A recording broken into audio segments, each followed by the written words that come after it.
Okay, so welcome everyone. We're going to get started now.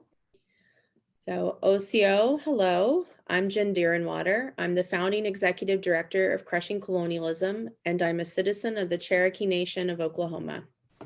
I am a light-complected Native Two-Spirit woman. I have shoulder-length brown hair that I'm wearing down. I have on a red bandana that you can't quite see it, but there is for folks who can see, there's a white handprint, and on it, it says "No More Stolen Sisters," and it's in honor of our murdered and missing Indigenous women. I'm wearing a white t-shirt. I have on white with red, yellow, and black beaded earrings. That was a gift from one of our speakers. And I'm sitting in front of a just plain white wall. So Crushing Colonialism's mission is to uplift and tell the stories of Indigenous people through multimedia work while supporting those doing the work. Our organization is founded and operated by Indigenous people working in a variety of fields across the world. We work to increase the pay and employment of Indigenous media makers while also promoting their work, hopefully one day helping to fund their media projects, and by increasing access to professional representation. In doing this, we control our narratives in order to crush colonialism. I'm especially delighted to bring the 3 R's, realize, recognize, and reconciliation to the world. This 5-day virtual event series covers reproductive justice issues Indigenous people across the so-called Americas are facing. Every day covers a related topic with diverse Indigenous people speaking their truths. The 3 R's has been a labor of love organized in partnership with Joy Braun, Lorraine Clements, and Valerie Proctor. We've had to change this event over time due to the COVID-19 pandemic and a lack of resources. Unfortunately, along the way, we lost a Métis elder, Velma Orvis, who was originally scheduled as a speaker. In many ways, the struggles we've encountered organizing this event are tied to the genocide Indigenous people are still suffering. We're focusing on reproductive justice issues as these are directly tied to this genocide. The organization Sister Song defines reproductive justice as the human right to maintain personal bodily autonomy, have children, not have children, and parent the children we have in safe and sustainable communities. The 3 R's is generously sponsored by the LGBTQ Task Force, Planned Parenthood Federation of America, Autistic Women and Non-Binary Network, DC Diverse City Fund, the Campaign for Southern Equality, the Washington Office on Latin America, the Civil Liberties and Public Policy Conference and Program at Amherst College, and the North American Indian Center of Boston. And today, I have the pleasure of moderating a conversation with Elizabeth Carr, Lorraine Cedar Woman Clements, and Yobana Malombustos about the issues of missing and murdered Indigenous women, children, and Two-Spirit and queer people. Elizabeth Carr of the Sault Ste. Marie Tribe of Chippewa Indians is currently the Senior Native Affairs Advisor at the National Women's Indigenous Resource Center. The NIWRC is engaged in ongoing national strategic policy and legislative reform efforts to enhance the sovereign authority of Indian nations to protect Native women.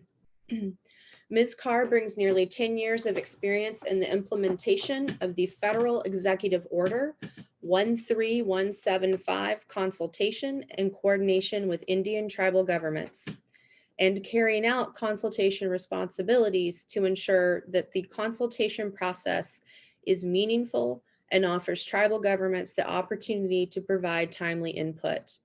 While at NIWRC, she has also worked to further the tribal protections afforded Indigenous women on the Violence Against Women Act. Liz has also served as the Associate Director for Tribal Affairs in the Office of Intergovernmental and External Affairs at the U.S. Department of Health and Human Services. While at USHHS, she was responsible for providing expert analysis, advice, and guidance to senior and political leadership on policy, regulatory, and legislative issues that have a significant and direct impact on tribal governments and tribal organizations administering HHS programs.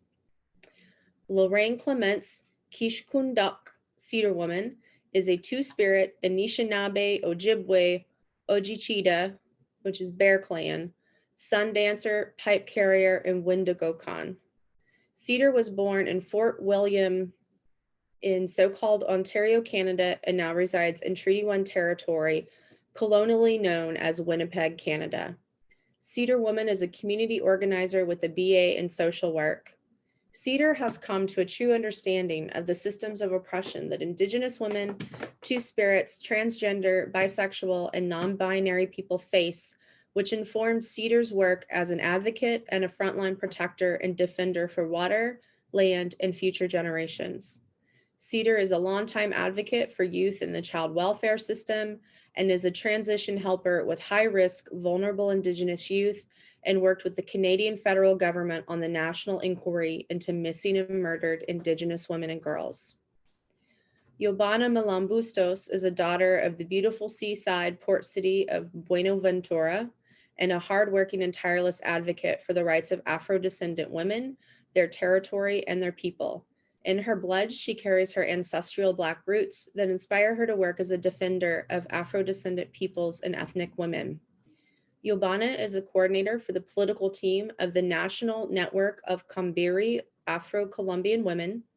She coordinates territorial, regional, and national processes by working with ethnic women, sharing knowledge and experiences, and strengthening the tools for advocacy that increase the visibility of Afro-descendant women.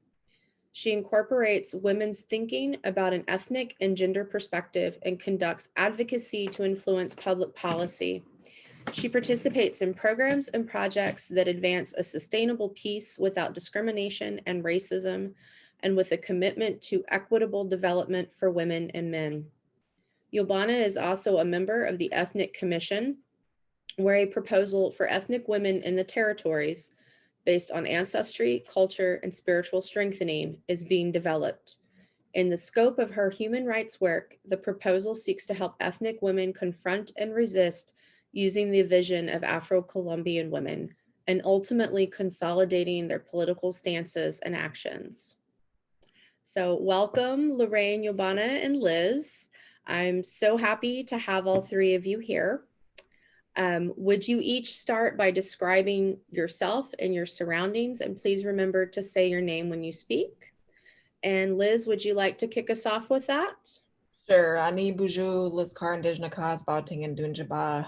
My name is Liz Carr. I'm a citizen of the Sault Ste. Marie tribe of Chippewa Indians. Just wanted to say hello really quickly. I am a light-skinned Native woman with dark long hair, but it's currently pulled back.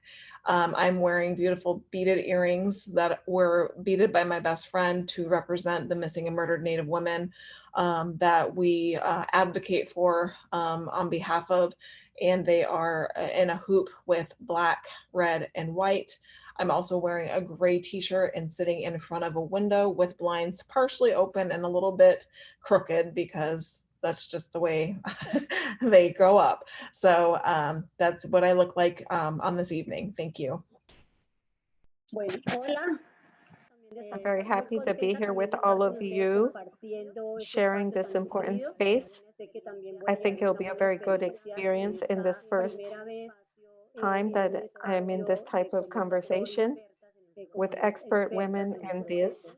I'm Yobana Malombustos. I am seated in my home, in my house. It's also my office because since the pandemic, we are stuck here. So we're working from our own spaces that we're part of the Red Kambiri. I am a woman that has curly hair because of my ancestral roots of Black woman. I'm from the Pacific region, from Buenaventura, as was told earlier. I also have earrings, and these look like baskets made by Indigenous women in Antioquia department. My skin, I'm not white. I'm a bit darker. I would say that I'm more like a cinnamon color, but I am independent. and my roots come from the Pacific, from Paquete, and from East Cuande, Nariño, because there we're very mixed. My grandmother was indigenous, and my grandfather was biracial. He was a mix of Black and mestizo, so I have a bit of all these descendancies in me. So we're kind of cold right now because it's been raining a lot, but we have very positive energy.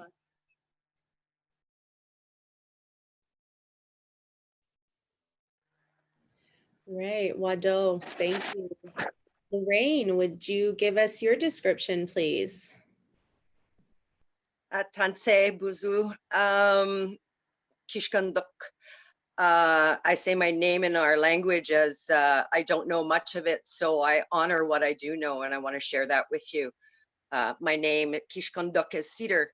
I am wearing a red bandana that is covering the loss of some beautiful Indigenous braids as I go through treatment here in our territories. I have blue frame glasses. I'm wearing a black sweatshirt with a black scarf that has skulls on it. That was a gift from one of the family members that I worked with here in regards to her daughter going missing.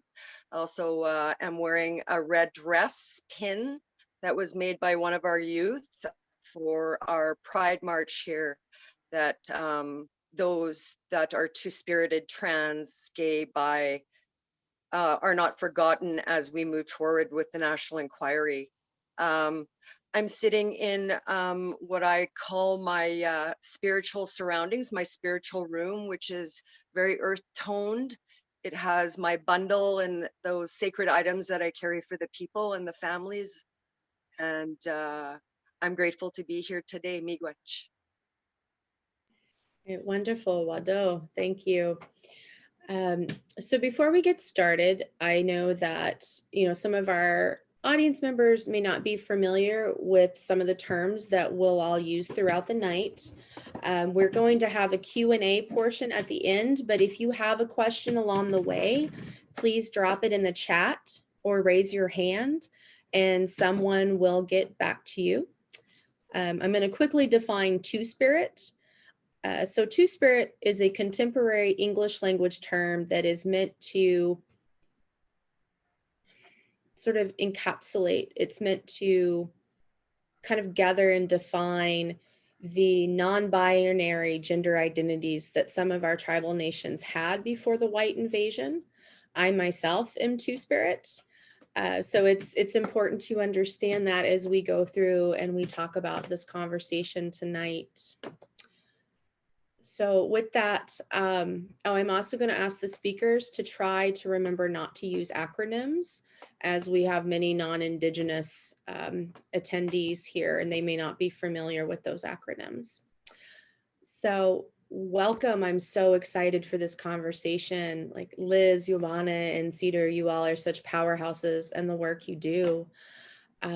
So I think let's kick off by talking about the violence that we're seeing occurring against Indigenous as well as Afro-Colombian women and girls and queer folks. So I'd love to hear about what's happening in each of your areas. Yobana, would you like to start by telling us some of what's happening in Colombia? Thank you so much. I have to say, to start, I have to tell you about the experience we've been weaving between the Indigenous and Afro-descendant women, because being here has been an effort to mediate our dialogue as women within everything that's happening with the ethnic peoples. In this space, with women in particular, we decided to join Afro and Indigenous women and children. It's a historical issue. Since colonialism, since they came to our territories and our towns, and in some way have historically and continue to dislodge us as ethnic people from our culture, from our ancestral roots, and women basically taking advantage of us, taking out, taking us out of our space as women who run families, as women who weaves in her community is essential part of it. And that historical situation in which women have suffered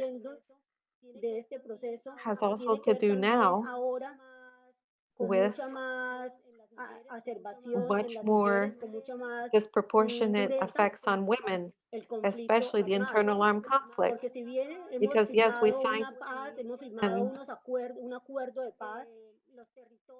our territories continue to be in a situation of armed conflict where indigenous women and ethnic populations have to bear the brunt of the tragedies and the suffering that war brings. Women are basically in situations where we keep losing our lands, makes us as our peoples affected and also puts us in great danger because once we are out of our roots, out of our territories,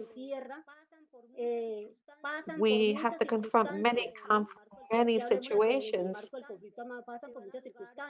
We go to places where they have to reappropriate themselves of a territory that's not there. They lose all of the ability they have to sustain themselves because they're not in their land. They also have to be in the cities. Many of us are in the cities living in a confined space, basically in one room with our entire family.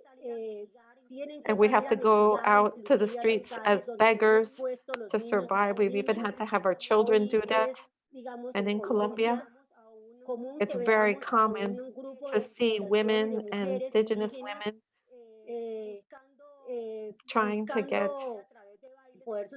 anything. So they will like dance in the street to get some money or other forms of begging.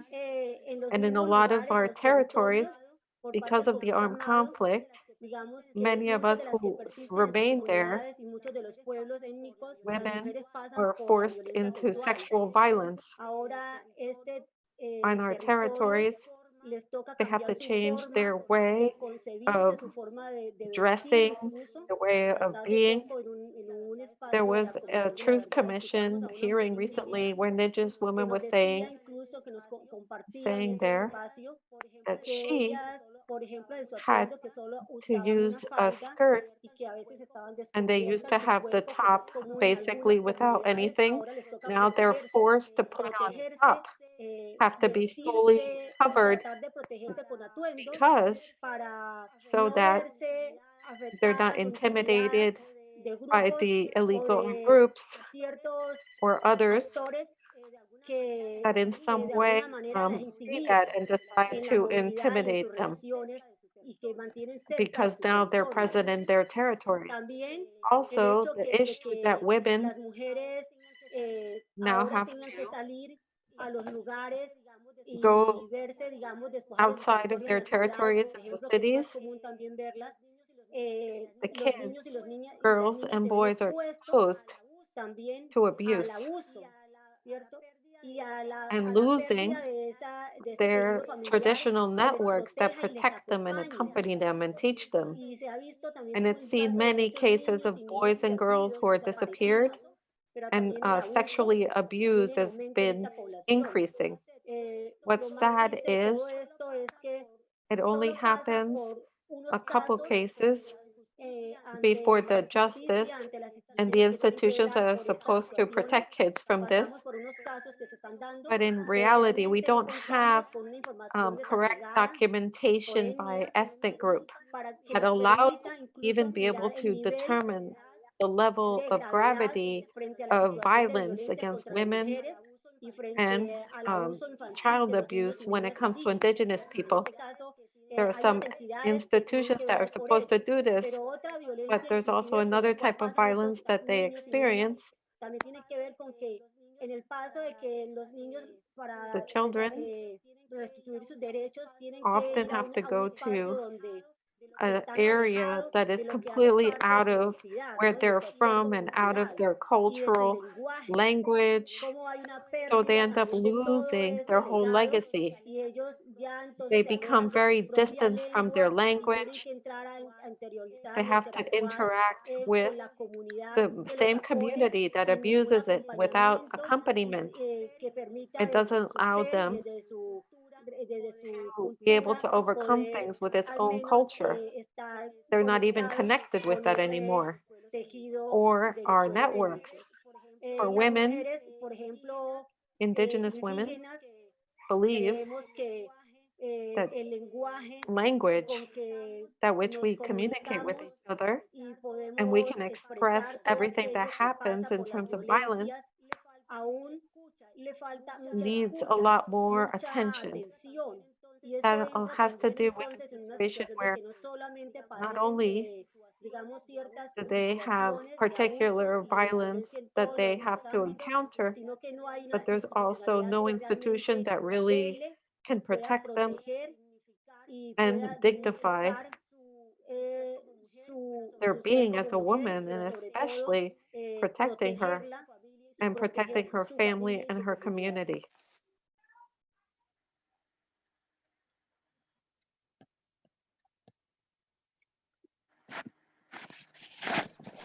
Right. Wado, thank you.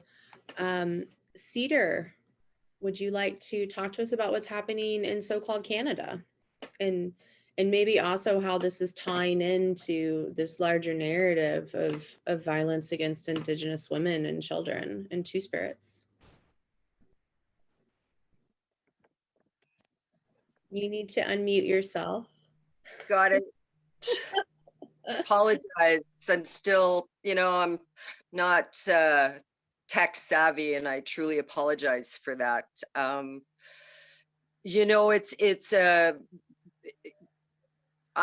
mean, that's just the way you phrase the question. It's so loaded. I'm struggling with where to begin. Give me a direct something to answer for you, because I mean, when it comes to, across that medicine line here in the north, we're so isolated in communities that, that the resources are unavailable. The communication is unavailable. The tragedies aren't heard about. We have family members that absolutely have no support from chief and council, nor our so-called government that is, spent millions of dollars in regards to inclusivity of our relatives in regards to the national inquiry into missing and murdered Indigenous women and girls here in our territories. It's been 1 year, past 1 year since that was handed over, that report of 231 recommendations, calls for justice is what we called them. And being a part of that process, I became quite aware of, even through our own grassroots, if you want to coin them as grassroots, but at a community level, nonprofit organizations that were disassociating themselves with trans gender people, two-spirited people, that there was no space and there was no accountability for them to include us. So with that being said, in our community, we have an elder by the name of Myra Laramie, who back in the 80s actually coined that phrase, the colonial phrase, two-spirited. But when we look at what that looks like up in our territories, the fight is huge. I want to use the words that have been used.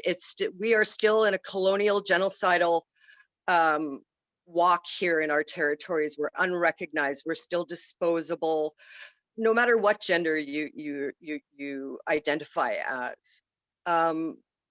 If we're looking at particular things that community-based people have done, you know, they've excelled, but again, it's about the funding, and when something works for our peoples, our government doesn't participate with helping with funding or even a, you know, a space to hold these things. And again, our communities are so far and apart that we have come to that place of recognizing that we're so oppressed still that we can't even come together, because the money is a huge part of the issue. The distance is a huge part of the issue. Internet is a huge part of the issue. Technology is a huge part of the issue.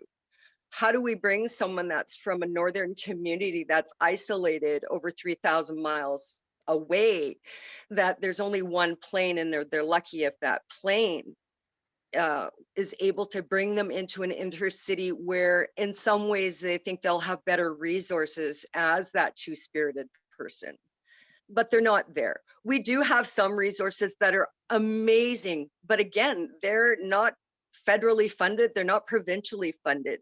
And the money that comes from the city is very minuscule. And, you know, it pays the rent on some of the places. Rainbow Resource Center here in our territory, Sage House here in our territories, all inclusive. I mean, I could go even deeper. Our rates of two-spirited, transgendered peoples are above what the national papers are telling you. You know, the RCMP, the Royal Mounted Police, which is a whole other story, the colonial policing that covers our nation from one end to the other. You know, they say that there's, you know, 1,180 missing and murdered Indigenous women, but we know that those rates are high.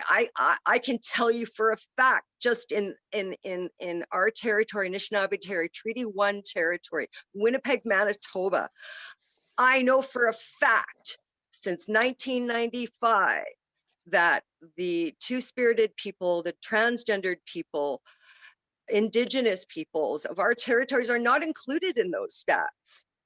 So you look at where the National Inquiry went with including us, it's in that big thing that's sitting on a shelf that we worked 2.5 years to get out, to get some justice for two-spirited people, for transgendered people, for our bi, lesbian, gay. I'm sorry I'm using acronyms. And I apologize if I've offended anybody with those acronyms. I mean no disrespect. I mean, again, when we talk about the rates of the missing and murdered, that doesn't even include, we can go back to you know, the colonizer coming in residential schools and the 50s policies and the 60s scoop, and how our apprehension back in historical times, even up to today, apprehension is at an all-time high for those two-spirited peoples that come from isolated communities where, you know, the intergenerational traumas are still quite effective today. You know, the healing process is a long process. Just because the so-called Canadian government has made a whole bunch of promises with the Truth and Reconciliation or the National Inquiry or all these other inquiries, in actuality, the governments have really done nothing for the people, in my personal opinion. It has always and continues to be the people with their feet on their moccasins on the ground for community members, the front line, the grassroots, the grandmothers, the aunties, those beautiful two-spirited relatives I know. Human trafficking is at an all-time high. Nobody talks about that. We have one of the biggest ports where I was so-called born, in Thunder Bay, Ontario, that has the highest rate of human trafficking, and nobody talks about that. And that comes from the States, and most of the undercover busts that they've done in regards to those ships that come from the America Detroit, across those big lakes, when they get on those ships, most of the relatives that they're finding are Indigenous relatives. They're two-spirited, they're trans, and they're children. Human trafficking is real. It hasn't stopped. It's continuing right in this moment. You know, I lift my hands up to the other speakers, to Jen and all of those that have their moccasins on the ground, that are doing the hard work, that are pushing those papers, changing policy, getting educated. I'm a land-based spiritual person, but I also have a huge voice, and I lift up my youth today because they're the ones that are teaching me the new language of today, the new technology of today, and their ideas are different than ours. So I'm grateful for this moment and this opportunity. Miigwech, and miigwech in my language means thank you. Wado, thank you, Cedar. And Wado in my language means thank you, and it's kind of used sometimes as a sign off and a way of saying goodbye without actually saying goodbye. So I just want to quickly define a couple of things that Cedar said. So residential schools, they're called residential schools. Up in so-called Canada. In the US, they're called boarding schools. We talked about this in yesterday's panel about the theft of Indigenous children. And so these schools, they weren't fancy boarding schools the way we might think of them. They were schools in which the government and different like Christian churches came in and forcefully took our Indigenous children, put them in these schools, made them take Christian names, cut their hair, beat them and abused them, and did awful things to our children. And it was all a way of assimilation. Here in the so-called US, it was started by a man, Richard Henry Pratt, and he is the man who has coined the term and the policies, kill the Indian, save the man. Cedar also mentioned the 60 scoop. Cedar can speak to that more later if she would like, but the 60 scoop was basically a time when the Canadian government came in and was just stealing Indigenous children away from their communities. This is all a pretty common form of genocide. When you can't literally kill people off, you try to kill their cultures. So Liz, you know, you do so much work on all of these issues here in the US. Why don't you talk to us a bit about what we're seeing in the US and how this tends to just be a similar story across the different lands? Yeah, absolutely. You know, I don't want to do anything in terms of repeating what Yobana and Cedar have shared, because our story is very, very similar. In fact, you know, I think if you look back, many of the current issues that we face as Native people in the United States, particularly our women, really can be traced back to the legacy of abuse and systematic assault on our culture, our lands, and our people. As part of the first contact by Europeans and US colonization of the Americas. We believe and know that gender-based violence against Native women was a tactic that was used by settlers as a part of conquest and colonization, because by attacking the women of our societies, you're attacking the very strength of our societies, the very, you know, the foundation of our societies. And so, you know, we continue to see the impact of that conquest and colonization.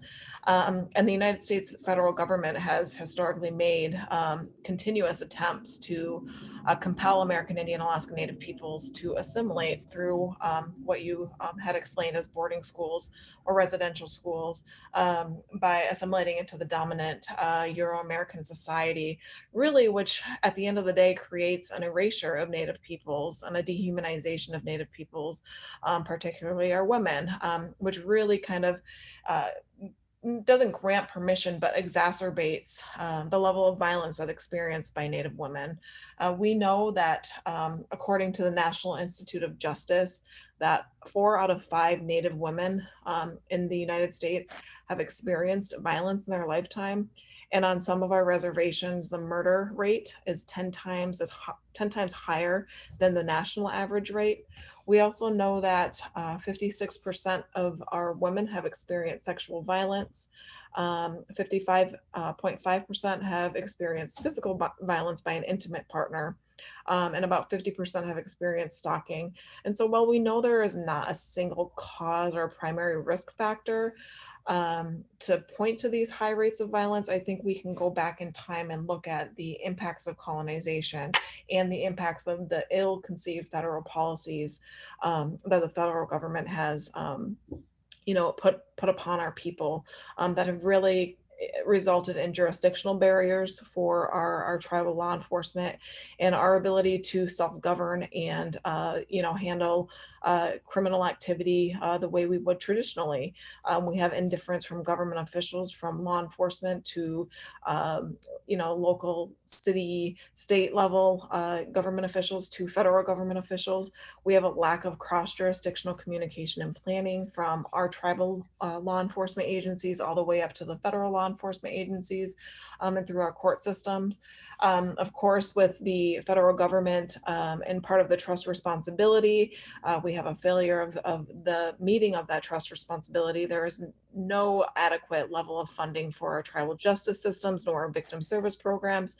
And of course, we have the problem of sex traffickers, as Cedar had mentioned, really, preying on our Native women specifically because they know they can get away with it. I think, Tom Cole from Oklahoma has really put it best that, fishermen know where to fish, hunters know where to hunt, and predators know where to prey. And in Indian country in the United States, women are preyed upon by these predators because of all of the issues that I had laid out. And they all really do stem back to the colonization of our lands and our people and the resulting impacts from that colonization. And so I can talk further about some of the ill-conceived policies later on, but I think at the end of the day, when you think about the combination of the conquest and the forced assimilation, and today to now the policies that are put into place that really force tribal nations' hands in the way that they address crimes and misgivings, really puts us in a place of not being able to identify with who we are as people, with addressing crimes and misgivings in a way that would be traditional, and really just leaves us in a place of what we consider, there's some areas across the country that you could consider lawless, right? There are places where a non-native perpetrator can literally get away with murder because the federal agents don't take the case. There's no investigation because maybe that person in the eyes of the law enforcement deserved it. And there's just really a dehumanization of the Native peoples in our country. And I think that's where all of this comes to head, is the dehumanization, devaluation of who we are as human beings.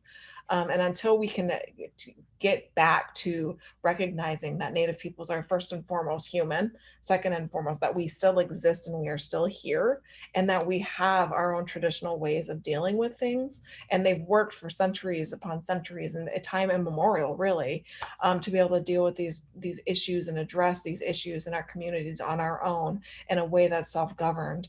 We're really going to continue to see this level of disparity in terms of the violence that is perpetrated amongst our people.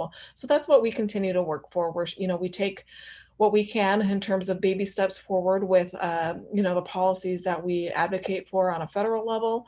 But from a grassroots level, we are just trying our best to keep our folks safe by providing the services in culturally appropriate ways so that people are returning back to what they know and who they are as people.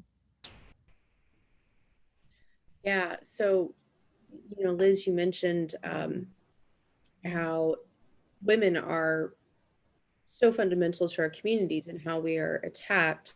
And there's a Cheyenne proverb I just want to say before we take our first 1-minute break that I think is really important to this larger conversation that we're having.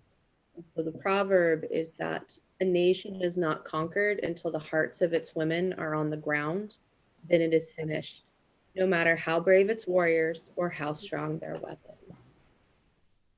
So we're going to take our first 1-minute break so that our interpreters and captioners can just have a moment of rest.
All right, OCO, hello. We're back from our 1-minute break. So we were just talking about the rates of violence against Indigenous women and Two-Spirit and queer people across the so-called US and Canada and Colombia. So there's a couple of things I wanted to bring up that I'd love to hear Liz talk on, and then we can hand it over to Yobana and Cedar. That there was a study done not so long ago, or rather that was released not too long ago by the Urban Indian Health Institute, which is based in Seattle, Washington. And so in that study, they found that 94% of the Native women they spoke to had suffered rape or sexual coercion, yet only 8% of rape cases had a conviction. Within the United States, only 3% of rapists ever even spend one night in jail.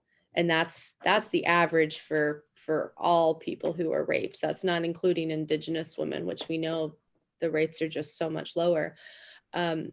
Liz, would you talk to us a little bit about Savannah's Act and what was the other one?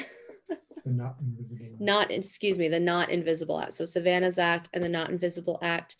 And I also want to remind our speakers to try to speak a little more slowly for our interpreters and captioners. Sure. So I think one of the biggest and most important things that I want to mention about Savannah's and Not Invisible is that, as many of you may know, we did have 2 Native women join the US Congress in 2018, right? Gosh, I can't, yes, 2018, the years are flying by.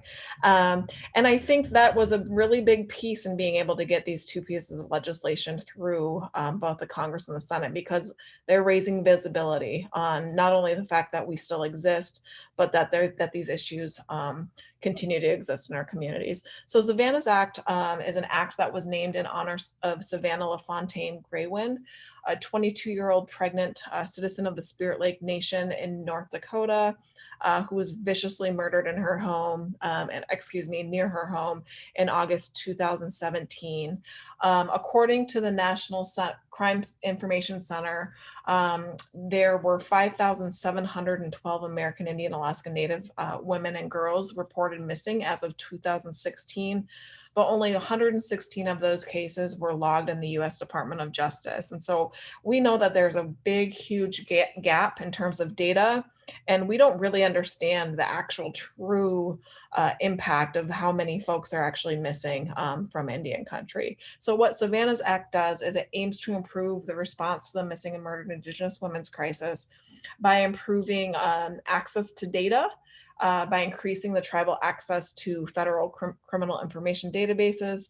It also requires data collection on missing and murdered Native people, and it directs the US attorneys to develop law enforcement and justice protocols to address missing Native people, excuse me. And I think one of the big things to mention is that, we know that there's a shortage of data, mostly because it's not required for law enforcement agencies to include it when they are taking a report or when they are filing the reports, but also because there's a lack of, there's misidentification of folks as well, right? If you think about where you may live in the United States. I live in the Washington, D.C. area. I may or may not be classified as an Indigenous person by a police officer in the Washington, D.C. area. Whereas if I'm at home in my tribal community, it's obvious I am a tribal citizen. People know who I am. They know where I belong to and who I am as a human. So I think those are some issues that we still need to work out and think about in terms of being able to collect that data appropriately. But Savannah's Act does go a little bit further in terms of really requiring or incentivizing that law enforcement agencies start to really focus in on collecting accurate data. And so as we move forward with Savannah's Act, it was passed into law on October 10th, signed by the president. We're really looking forward to working with the Department of Justice to implement that, to make sure it's done in an appropriate way, and make sure that the Department of Justice is taking the advice of those people on the ground doing the work, understanding exactly how to implement this in communities to make sure that the data is not tainted in any way, and that it's actually capturing what we hope for it to capture. And then the second act is the Not Invisible Act, which was also signed into law on October 10th. And it's really designed to create a task force, if you will, of folks to really identify what's going on, what are the root causes of the missing and murdered Indigenous women's crisis, what can we do to fix it?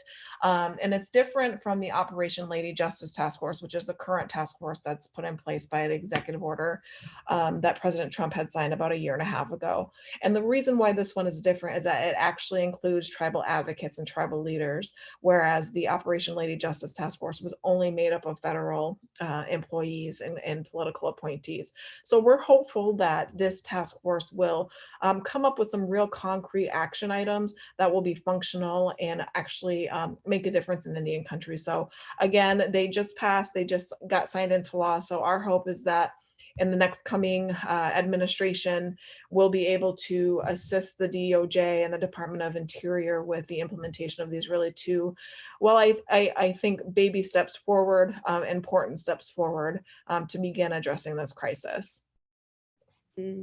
Wado, thank you, Liz. And this is Jen speaking. Cedar, I want to kind of throw it over to you. So building a bit off about what Liz had just said, it once again brings to mind a study that the Urban Indian Health Institute did. So we talk a lot within the US, at least, about what's happening to our women and our children and our people on reservations and rural areas, but at least in the US, 71% of us live in urban areas, which is also a result of a sort of relocation by the federal government. So the Urban Indian Health Institute did a study looking at the rates of murdered and missing Indigenous women, girls, and Two-Spirits in urban areas, and kind of pointing off what Liz said, like they had a really hard time trying to get data. The Alaska State Troopers refused to release any data on murdered and missing Indigenous women and kids and such because they said it was just too burdensome. So if it's too burdensome to release data, then clearly they don't even care about finding us. And, I find it interesting that, within the US, we have, politicians, I'm going to call them out, like former Senator Heidi Heitkamp from North Dakota, Alaska Senator Lisa Murkowski, who, they all claim to be pro-Indigenous women, but then they support things like pipelines, which bring the man camps, which bring violence to our areas. And, we can see this, across different territories. Cedar, you worked on the missing and murdered inquiry. It was given to Canadian Prime Minister Justin Trudeau, but yet Trudeau is bringing the pipelines in and into unceded territories. How does that sort of, this sort of false, it almost to me feels like it's like a very performative allyship, and then they turn around and still hurt us. Like, what is that looking like up in so-called Canada for you all? Like, are you really getting help from the government, or are they just playing an active role in keeping this violence going? No, you're absolutely right. They are still the perpetrators of genocide. And not just on the peoples, you know, on our relatives, the waters, the lands. You know, they're destroying ecosystems. The Justin Trudeau government. You know, they're unprotecting waters. They're building mega dams that feed hydro to industry. They're dropping men and into places that don't have roads. So when you drop a bunch of men and build camps, we know what happens next. And as you were saying, you know, our federal government, even our provincial governments or municipal governments, they put on a good show. You know, in Canada, we have the Assembly of Manitoba Chiefs, and each province also has their own assembly. So there's the Manitoba Assembly of Chiefs. Now, within that, the structure of our government holds, when a chief signs that piece of paper that he's going to work for the Indian Northern Affairs, and I come from a different route. I've been around a long time. I'm, you know, past the 55 years of age, and I know there's others that have been doing this a very long time, but I have not, in all my time working with families and on a personal level of being human trafficked, have I ever had a chief, a council member, a municipal, a provincial, a federal, or the UN stand up for our rights. So being a part of the national inquiry into missing and murdered, the one thing was that our voices were actually heard. There was an opportunity for family members, those that were perpetrated on, those that wanted to have their voices heard. They had the ability to be heard. That is archived. I've shared the link for the inquiry, and you can read some people's truths, and you can read what, as a collective family member, what our voices spoke towards. But nothing has been implemented. You know, again, I'm not a political person because my work takes me to a different place. And I'm grateful for that place, because I get high anxiety when we talk about politics and bills and acts and inquiries, because I look at the amount of money that's being spent in those such things, when if you actually gave it to the Indigenous people in the community, this issue would not be continuing. If you actually listened to us and implemented what we've called for, these things wouldn't be happening. Again, finding ourselves also through that intergenerational trauma piece, we're coming into our own again, and we're very, very strong in some of our communities. We have amazing advocates, but we're still waiting. You know, millions of dollars spent, we're still waiting. And so we've decided not to wait. And within our own communities, you know, we've found some monies, and we've written proposals, and we've started those small groups of family members, of those left behind, of those still looking, those still seeking justice. We have resources and tools through many nonprofit organizations to help maneuver, face, survive the colonial justice system when it comes to one of our missing or murdered. We have, you know, we have something called drag the red here, because we know our government isn't going to do anything when a family member comes forward and expresses that, you know, they have someone missing. So we take it upon ourselves as community members to go and drag our rivers, search our bush lines, take that back road that no one's going down, no police officer, no, United Nations help, no Indian Act chief help. You know, we're pretty based and really through a spiritual means of moving forward without the colonial system, because it hasn't helped us to date. Miigwech.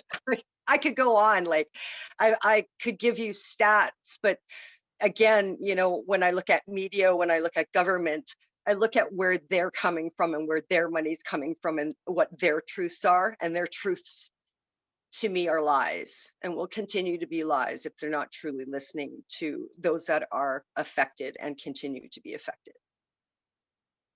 Miigwech. Wado, thank you, Cedar.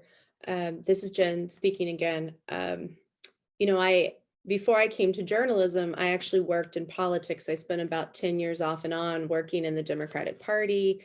At one point in time, I wanted to be a US Senator. You know, I'm going to be the first Native US Senator and, you know, all of that. And one day I just said, no, the Democrats aren't really much better than the Republicans in a lot of ways. And ultimately, I just felt like, you know, the colonizer system wasn't going to bring me justice. And the longer I've done this work as a journalist, and the more I know and the more I hear, the more convinced I am. And I'm not sure what the answers are. But Yobana, I'm interested in hearing from you, because it seems like the situation, not that it's not fair. Nos acercamos mucho a las realidades en todos los países. We have the same realities in Colombia. We see the same. Access to justice for women is incredibly distant from reality. It's very hard to change.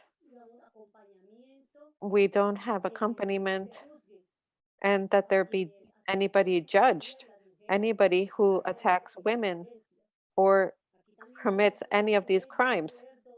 Here there are laws, acts, international courts. There's law 1787, and there are other laws that are supposed to be attacks against women, against violence against women. There's a law against feminicide, and there are multiple other ways. But those institutions and the legislative institutions have advanced in some way to pay some attention, but in terms of actually executing and that there be justice, that is incredibly distant. These are cases that are so close. Everything a woman has to do to be able to denounce a crime. If women who are mestiza. So Yobana, many apologies, you got cut off. Would you please go back to what you were speaking about just the issues of violence and the recognition in Colombia and in the territories there? Claro. Veníamos hablando también del acceso a la justicia, ¿no? Hay unos casos, digamos, específicos en los que las mujeres encuentran muchas barreras, y hablamos de las mujeres en general, encuentran barreras para el acceso a la justicia. Y en ese término de las barreras es porque cuando tú tienes que poner la denuncia, tienes que ir a múltiples instituciones y exponer una y otra, inclusive tú mismo recoger casi que los hechos, las pruebas para las denuncias, ¿no? Y entonces, en ese sentido, yo digo que todavía no alcanzamos un nivel estimado y adecuado para que las mujeres se sientan seguras, para que las mujeres se sientan protegidas en el tema de las denuncias. Pero si aún así incluso encontramos que en el término general de las mujeres, ¿cómo podemos revisar también lo que pasa con las mujeres indígenas? Con lo que pasa con las poblaciones étnicas, las mujeres afrodescendientes incluso, que no llegan hasta allá porque incluso antes de poner las denuncias ya encuentran barreras, ¿no? Y esas barreras tienen que ver con el miedo, pero además de eso también con el lenguaje, de cómo yo me acerco y cómo me reciben para atender esa violencia que he pasado.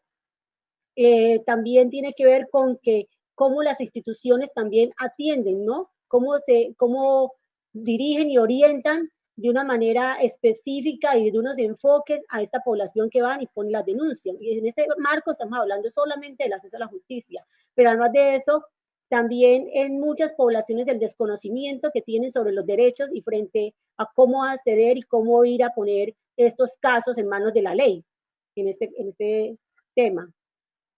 Es una complejidad porque la situación de las mujeres en las zonas rurales, nosotros estamos en las zonas urbanas, pero en las zonas rurales, como decía la compañera ahora, son presas fáciles.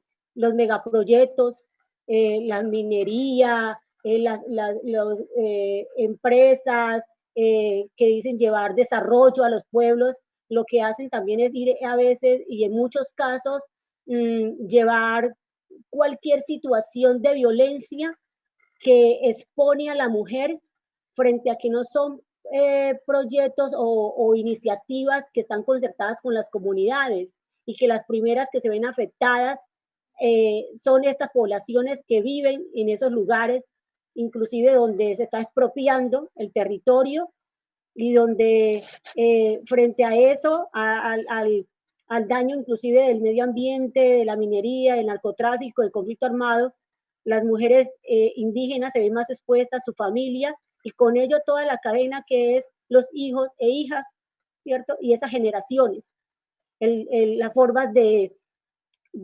relacionamiento, las formas de producción propia, de gobierno, que tejen las mujeres en esas comunidades. Entonces la violencia se cruza por toda esa identidad, por todo lo que concibe el ser mujer, pero además de eso, todo lo que se concibe en la construcción de la familia, ¿no? Y de ese legado que ella tiene.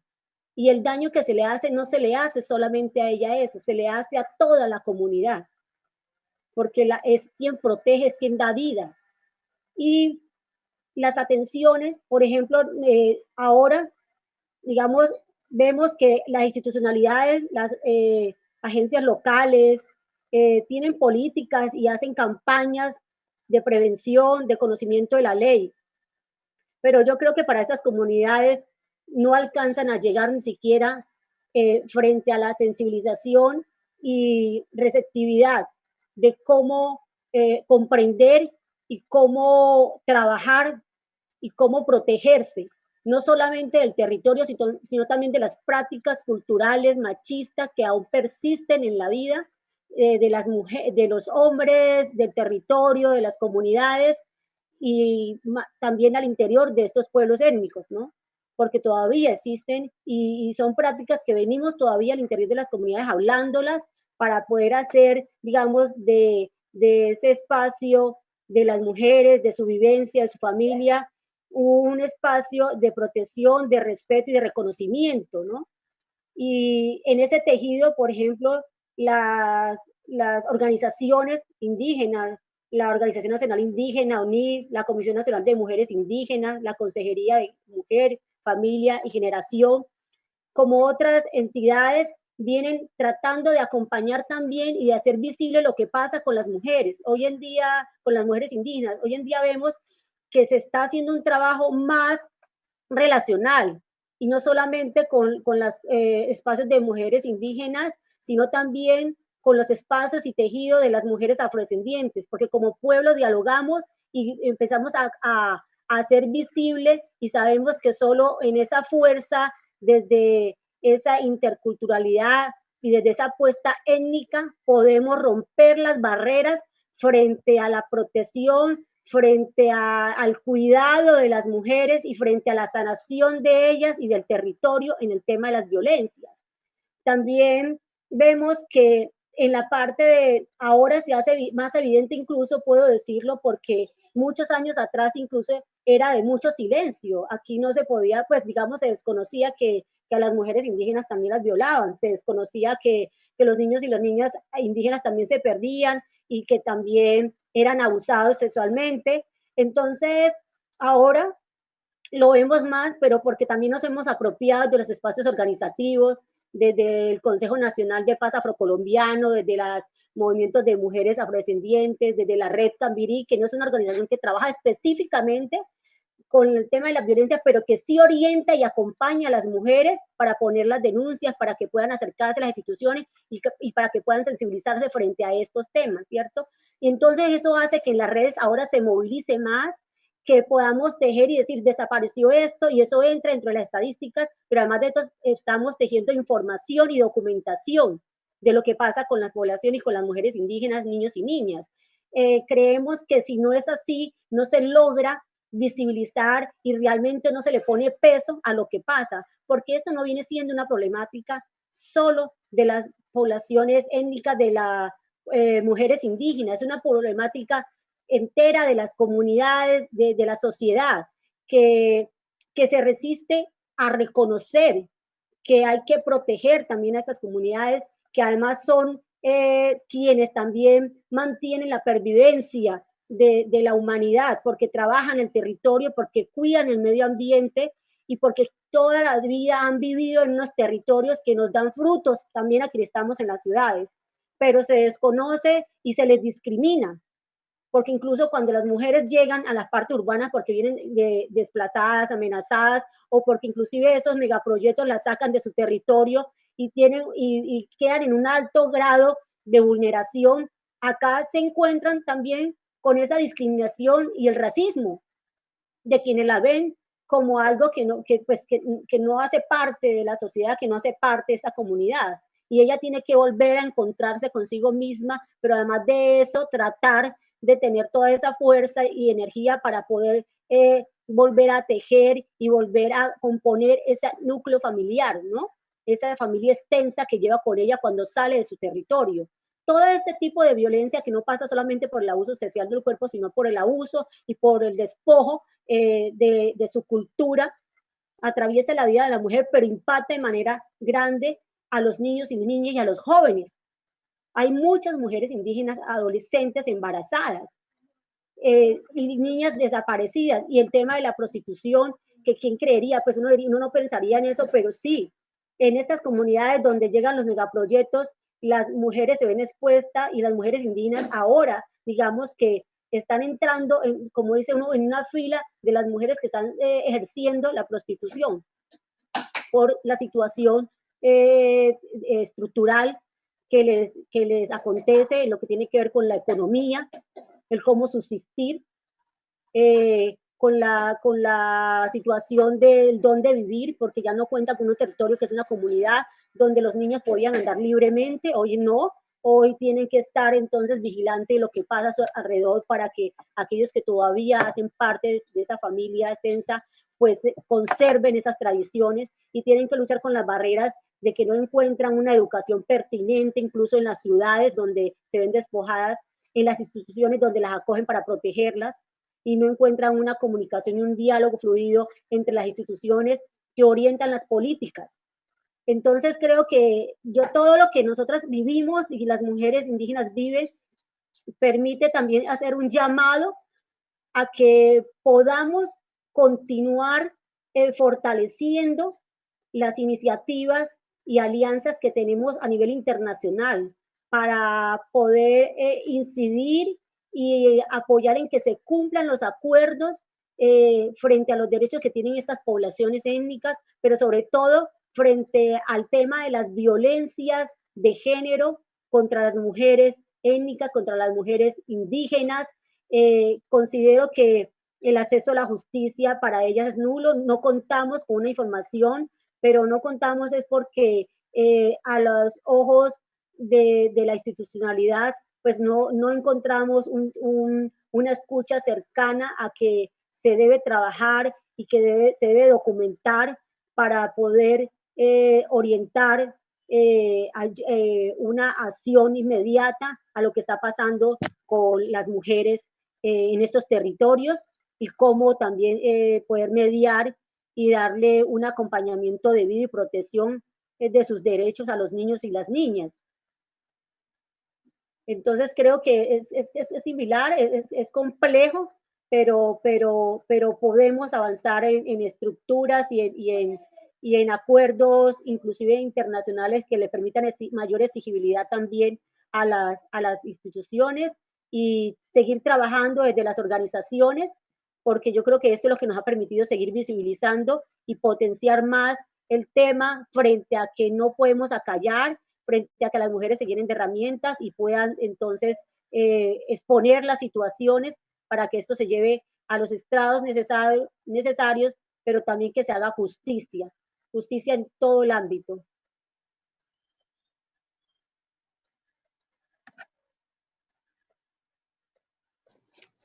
Hey, Wado, thank you, Yobana. This is Jen speaking again. So we're about to start our question and answer portion for the evening. So if you have a question for anyone, please put that in the chat, or you can click raise your hand and someone will come to you. I do have one final question for Cedar and Liz. Yobana kind of touched on this when she mentioned machismo within Indigenous communities. You know, we talked a bit about this on last night's panel about intergenerational trauma and how because of colonization, we're just sort of passing down trauma. But, you know, we have an issue of lateral violence within our communities now. You know, we know for many Indigenous people, domestic violence, sexual assault, those things are not traditional. They were not our ways, but now we have these within our communities. Cedar and Liz, would you both speak to what that looks like within our communities and the ways that our communities are resisting that violence?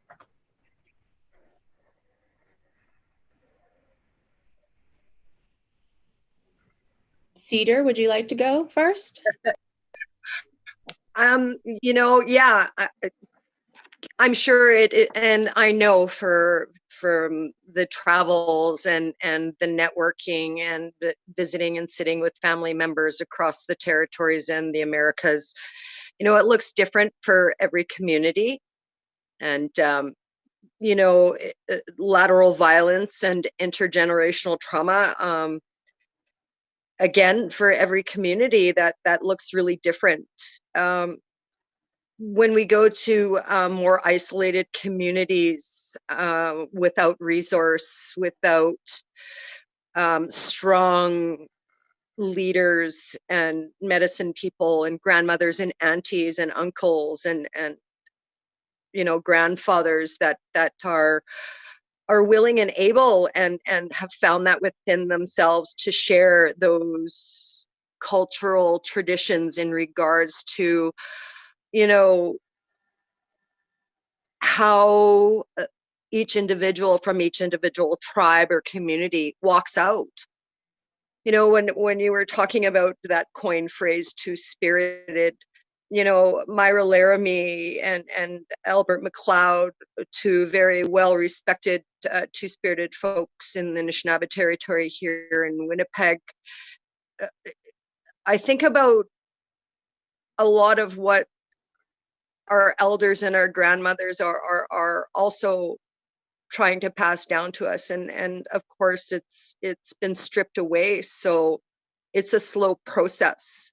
But I think as we're moving forward, I can speak for one of the communities, you know, it up until 1992, ceremony wasn't allowed. Still, you weren't allowed to speak your language in some of the northern communities here. You still weren't allowed to be Anishinaabe or Cree or Ojibwe, which are tribes here in the north, and there's many others. But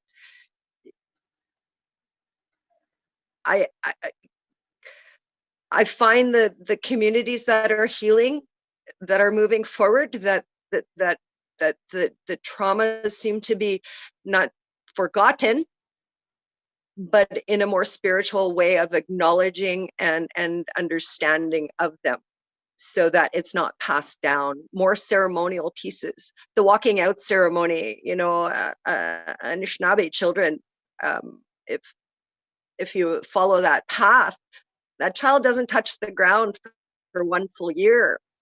And within that year, that full communities, all the relatives will watch that baby, and they'll know who that baby is by watching that baby.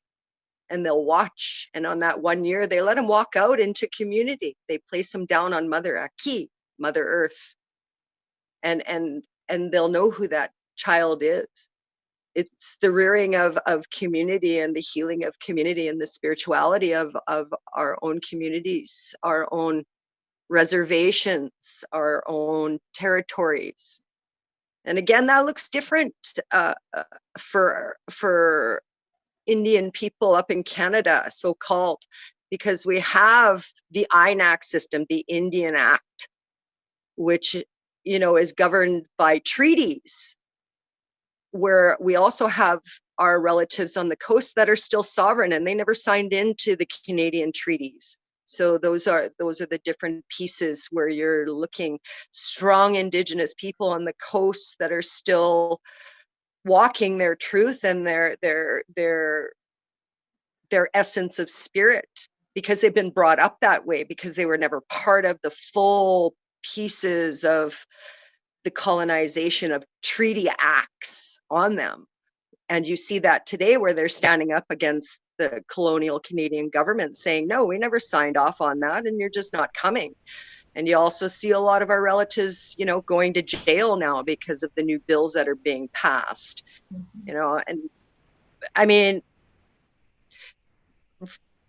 as I, you know, work for youth in a transitional piece, where I have been honored to work with transitioning youth from, you know, northern isolated communities into an urban center, you know, their biggest thing is where's their culture, where's their tradition.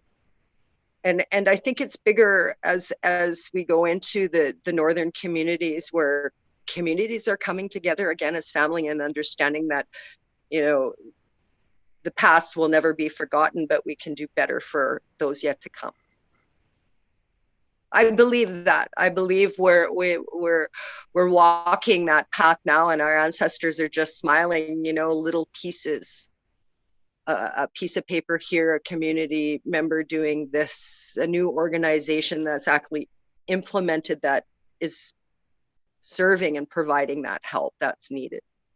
You know, our circles as spiritual people, I think is part of where I've seen more healing come from, whether that be spiritually Indigenous or, you know, your belief system, whatever that might look like if you go to church, you know. But I believe it's a spiritual healing and understanding.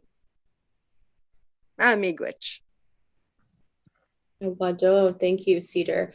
Liz, would you answer that question and talk to us just about the lateral violence that we have within our communities, and how that's impacting our women and our two spirits, and the ways that we're resisting this? Sure, yeah, absolutely. I think I want to echo what Cedar had shared, and healing looks different in each of our communities, right? I do think that from the colonial aspect, a lot of what the tribes are doing here in the United States is resisting through utilizing federal dollars to be able to promote culture, promote language, promote healing in that way. So it's really deconstructing the colonial way of thinking through the federal system, but it's working backwards and forcing that federal government to understand that this is the way our communities are going to heal, and the way you're trying to prescribe to us how we heal doesn't work. And so it's kind of it's a two-way street. Obviously, it's a long road where we're obviously very in the very infant stages of doing this work. But I think that's the angle that, from my perspective, as someone who's worked on both sides, right? I have been a federal employee, and I have now been at a nonprofit here for 2 years, seeing that gap, that knowledge gap, and that understanding of culture and the importance of culture and spirituality, and respecting our treaty and trust responsibility by bridging that gap together. And I think we're on our way to doing that. It's a long road. It's not going to be easy. We are going to have hurdles to jump over and barriers to climb. But I do think that because of that treaty and trust responsibility, we need to hold the government accountable for those federal funds to be able to do that healing in our own way, in the best way that's, and we're the ones that are going to be able to prescribe that to ourselves, community by community. Each community looks different. We do things differently. We understand our people differently, and we function differently. And so I think it's important for us to do that work on the grassroots level, but also really kind of push the federal government to do better and to honor our way of living, and to, while we are still utilizing the resources that they owe us, it's still in our way. And so it's molding the way that things are structured now to better fit our communities is how the way we're going about doing it, in terms of utilizing federal dollars in that way, and really working on flexibilities and lessening those burdensome restrictions, so that we're able to do the things that we need to do to heal, and be able to do that work. So again, I 100% agree with both what Cedar and Yobana have shared in terms of the constraints that are put upon our communities by the colonial structures that have been in place since contact. Working within them is a real pain in the ass. I'm just going to say it. It's not fair. It's not right. I wish, in terms of money, we didn't have to do it. But I think being able to hold them accountable and push them further along the line of letting us self-govern and be self-determined nations, and being able to do the work that we need to do because we know what works best in our communities, is, another avenue that we can take as Indigenous peoples. And I think that's it's one important avenue that we need to consider, at the same time as doing things on our own from a grassroots level, maintaining and respecting our elders and our teachings and our cultures, and maintaining that distance from the colonial structure as well at the same time. Wado, thank you. Yeah, I think that this is all, it comes down to that we are the experts of our lives. We are the ones who know what we need, what our communities need. And it comes down to tribal sovereignty and recognizing the inherent sovereign right to self-governance and the right to our lands. We've ran a little over because of our technical glitch, so I'm going to go ahead and wrap up because I want to respect everyone's time. But I want to start by thanking everyone who has attended, all of the event volunteers and organizers. There is no way I could have done all of this by myself. So I just have the deepest gratitude to all of them. And I also want to say thank you to our sponsors. Once again, all of our interpreters, our captioners here. Access is of the most importance to us as a people. And if we as organizers are not doing everything we can to include all of our people, then our work it's incomplete. It's not what it should be. So thank you to everyone here. Thank you to Yobana and Liz and Cedar for sharing your knowledge and your time with us. I know that tonight is a pretty difficult topic. I know we all have our own personal stories. And so I appreciate your willingness to share so much with all of us. So with that, I want to tell everyone to be sure to join us tomorrow night for our panel on environmental justice. And so this is going to be with Joy Braun of the Cheyenne River Sioux Tribe, Albanese Ferreira TK, who is an Indigenous member of the Pihao people in Colombia, and Jean-Luc Pirette of the North American Indian Center of Boston. So we'll be starting tomorrow night at 6 Eastern Time. Ticket sales end at 5. And with that, I also want to say Crushing Colonialism relies heavily on the support of our community members and allies. And if you are in the position to make a donation, please do so. And you can do this on our website, which is crushingcolonialism.org/donate. And we're putting that in the chat now. And so once again, Wado, thank you, and we will see you all again tomorrow. And don't forget to take care of yourselves and each other and keep crushing colonialism every day.